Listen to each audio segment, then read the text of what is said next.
부산 한순교의 오늘의 밥 시간입니다. 3월 1일 토요일 오늘의 밥은 누가복음 8장 1절로 8절 말씀입니다. 그 후에 예수께서 각 성과 마을에 두루 다니시며 하나님의 나라를 선포하시며 그 복음을 전하실세 12 제자가 함께하였고 또한 악귀를 쫓아내심과 병고침을 받은 어떤 여자들 곧 7 귀신이 나간 자 막달라인이라 하는 마리아와 헤롯의 청지기 구사의 아내 요한나와 수산나와 다른 여러 여자가 함께하여 자기들의 소유로 그들을 섬기더라. 각 동네 사람들이 예수께로 나아와 큰 무리를 이루니 예수께서 비유로 말씀하시되 씨를 뿌리는 자가 그 씨를 뿌리러 나가서 뿌릴세. 더러는 길가에 떨어짐에 밟히며 공중의 새들이 먹어버렸고 더러는 바위 위에 떨어짐에 싹이 났다가 습기가 없으므로 말랐고 더러는 가시떨기 속에 떨어짐에 가시가 함께 자라서 기운을 막았고 더러는 좋은 땅에 떨어짐에 나서 100배의 결실을 하였느니라. 이 말씀을 하시고 외치시되 들을 귀 있는 자는 들을지어다. 벌써 3월입니다.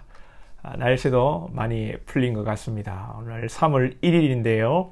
우리가 더욱 나라를 위해서 우리 대한민국을 위해서 기도하고 또 하나님의 나라를 위해서 기도해야 될 줄로 믿습니다. 3.1절 아직 광복절은 멀었지만 따뜻한 봄 기운 가운데 만물이 약동하는 가운데 우리의 신앙도 힘차게 나아갈 수 있기를 소망합니다.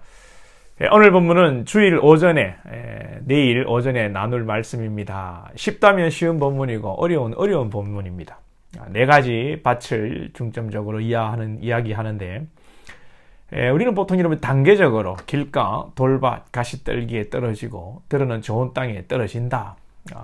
우리는 쉽게 점점 더 우리의 믿음이 좋아지고 결국은 좋은 땅이 되어야 한다. 이렇게 이해를 하고 우리가 좋은 믿음으로 발전하고 성숙하고 그래서 결국에는 우리의 믿음이 천국에 이르게 된다는 그런 식의 도식적인 그림을 오늘 본문을 통해서 그립니다. 그런데 잘 생각해 볼 것은 씨를 뿌리는 사람이 길가에 뿌려보고 또 돌밭에 뿌려보고 하는 것이 아닙니다.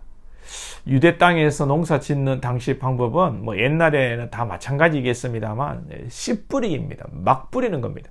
한 번에 막 뿌리는데 예수님의 비유는 그 씨가 더러는 길가에 떨어지고 돌밭에 가시떨기에 더러는 좋은 밭에 떨어진다는 것입니다. 그러니까 오늘 우리가 본문을 이해할 때에 여기에 초점을 맞춰야지 우리가 기도하고 말씀 보고 신앙 훈련을 해서 우리가 좋은 믿음이 되고 믿음의 성과를 이루고 구원에 이른다라는 식으로 오해하면 안 된다는 것이죠. 여태 이런 도식을 가지고 우리가 많이 전통적으로 신앙생활을 해왔습니다. 그것은 다분히 인간의 입장에서 우리의 노력으로 믿음의 결실을 맺는다는 그런 자세에서 신앙관에서 나온 것입니다. 이것은 인간이 하나님에게로 간다는 인간 중심의 신앙 체계를 가지고 있는 것이죠. 그러나 성경은 주구장창 주야장천 사람이 하나님에게로 가는 것이 아니라 하나님께서 우리에게 오셨다는 것.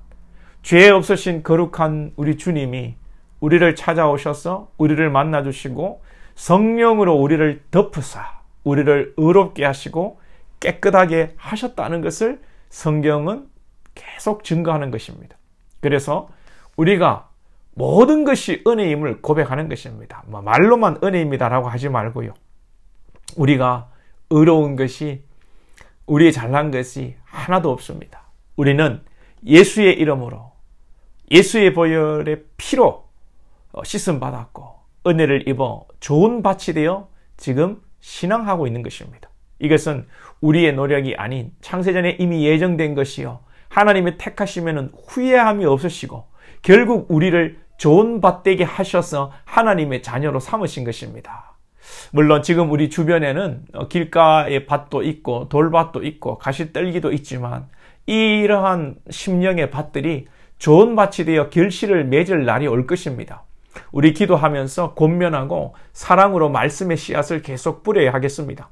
그러나 본질적으로 우리의 수고에 의해 밭이 갈아엎어져서 좋은 밭이 되는 것이 아니라 다시 한번요, 창세전에 이미 하나님께서 예수로 우리를 좋은 밭 되게 하신 것입니다. 그래서 은혜라고 이야기하는 것입니다. 더욱 우리가 어떻게 100배의 결실을 맺을 수 있겠습니까? 100배의 결실은요, 상상 초월이고 인간의 일반적인 노력과 수고로는 불가능한 것을 의미하고 비유하는 것이죠. 농사를 해서 하나를 심어서 100배를 얻는 농사의 어떤 작물이 있는지 모르겠습니다. 하나를 심어서 10개만 거두어도 10배만 수확이 나도 여러분 대박 아니겠습니까? 100배의 결실은 우리의 노력으로 불가능한 결과, 즉 오직 하나님이 하셔야만 하고, 이 100배의 진정한 의미는 바로 우리에게 있어 생명입니다. 죽음에서 생명으로, 인간의 힘으로 불가능한 것이지요. 죄의 종되었고 사망의 그늘에서 그렇게 살다가 사망으로 영원한 지옥에 떨어져야 할 우리가 영원한 생명을 얻는 것이 바로 100배의 결실입니다. 여러분들이 믿음으로 살면서 100배의 축복을 받겠다. 나는 11조가 지금 30만 원이지만 11조 3천만 원을 드리는 100배의 축복을 주옵소서. 여러분 이렇게 갖다 붙이지 마시기 바랍니다. 예수님은 지금 이 씨 뿌리는 비유를 천국에 대해서 비유하는 것입니다. 여러분들이 11조를 100배 하면 천국일 것 같습니까? 모르긴 몰라도요, 괴로울걸요. 11조 100배를 하려면 그 기업체를 어떻게 우리가 경영하겠습니까? 골머리 아플걸요. 또 로또를 맞았다 그러면 교회부터 옮기려고 궁리를 하지 않을까요? 예. 교회에서 어려운 사람들이 돈 빌려달라 할 거고, 또 교회 건축을 위해서 필요한 재정이 많이 있는데 내가 30억을 로또 맞았다. 여러분 그 부담스러워서 어떻게 가만히 있겠어요? 이 불편한 진실입니다.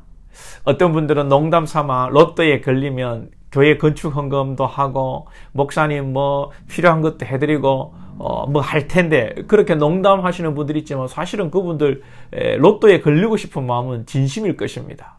그러나 막상 로또가 되면 시험에 들 것이기 때문에, 괴로울 것이기 때문에 하나님께서는 기도하고 구하여도 로또나 11조 100배를 주시지 않는 것입니다. 우리는 이미 100배의 결실을 맺었습니다. 할렐루야. 예수 그리스도로 영원한 생명을 얻었기에 그 세상 무엇과도 바꿀 수 없는 축복 100배의 결실을 맺었습니다. 왜 100배의 결실을 맺어놓고도 하나도 받지 못한 사람처럼 걱정하고 염려하고 인상 찌푸리고 살아가십니까? 오늘도 주님의 은혜 가운데 100배를 깨달으시고 100배의 결실을 누릴 줄 아는 복된 자가 되시기를 축복합니다.